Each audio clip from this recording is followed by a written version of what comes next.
Quand j'étais petite, comme tous les enfants, j'avais souvent des égratignures.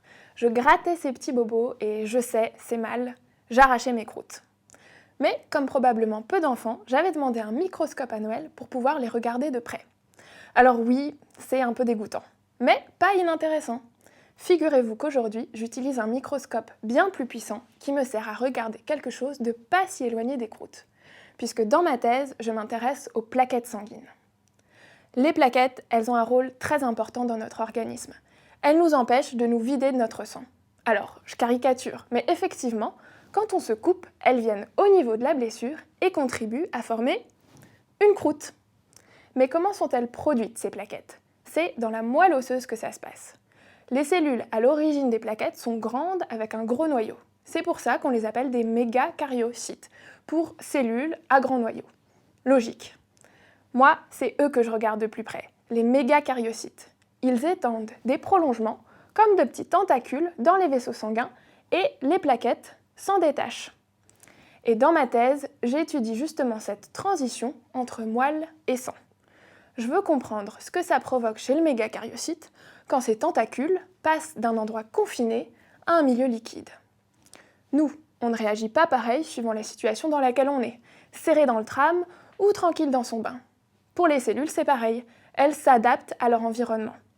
Et l'étude des conséquences biologiques de contraintes mécaniques, c'est ce qu'on appelle la mécanobiologie. Dans mon cas, je veux donc modéliser ce qui se passe pour les extensions du mégakaryocyte. En pratique, on se place à l'échelle de la cellule entière. Donc, je récupère des mégakaryocytes de moelle que je place dans un gel. Et tout l'intérêt de ce gel, c'est qu'il reproduit les contraintes de la moelle. Après quelques jours, je sors les cellules du gel pour les mettre en liquide, et là, on observe deux modifications. Premièrement, avec un microscope qui permet de voir l'intérieur des mégakaryocytes, j'ai vu qu'ils n'avaient pas la même tête entre gel et liquide. Et deux, après cette transition, ils forment plus de plaquettes. Il y a donc quelque chose qui donne aux mégakaryocytes l'information d'un changement de milieu et entraîne son adaptation. Et la suite de ma thèse, c'est justement d'identifier ce signal. Pour ça, j'expose mes cellules à des produits qui vont allumer ou éteindre différents signaux et me permettre de mettre le doigt sur le mécanisme clé. Certaines personnes ont des défauts de plaquettes. Soit elles n'en ont pas assez, dans le cas d'une maladie ou à la suite d'un traitement, soit elles ne fonctionnent pas comme prévu. Et dans ce cas, une blessure peut devenir un problème. Et mieux comprendre comment les plaquettes sont formées, c'est aussi vouloir trouver des solutions pour ces patients et faire en sorte que ces blessures redeviennent des égratignures.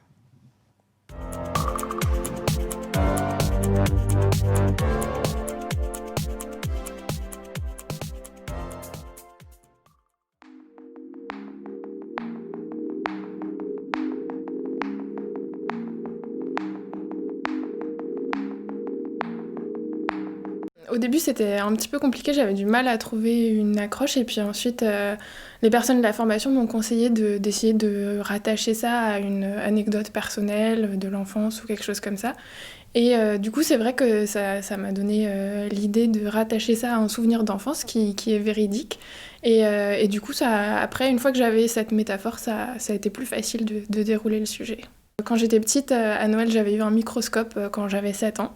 Et du coup, je m'amusais à regarder un peu tout, mes cheveux, les plantes et aussi les croûtes de mes petits bobos. Et voilà, du coup, c'est parti de là.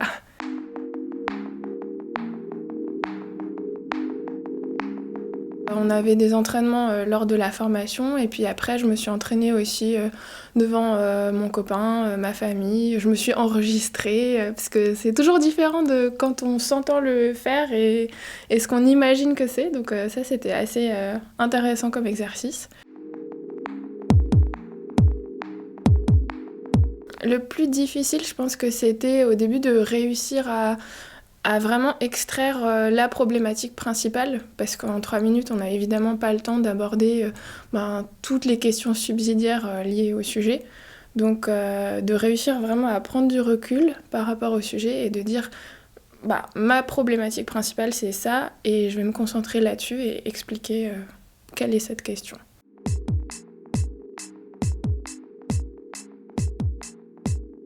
Donc l'intérêt pour moi de faire cette formation, c'était de prendre du recul par rapport au sujet, parce que c'est vrai que Dans le travail quotidien au laboratoire, on a tendance quand même à être très sur des petits détails, dans des questions précises, etc.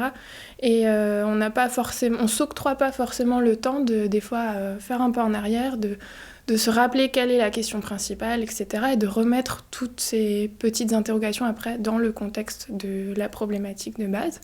Et j'ai toujours aussi beaucoup aimé la communication, la vulgarisation scientifique. Donc c'était une façon d'avoir aussi un petit avant-goût de ce que ça peut être, avoir une petite expérience là-dedans.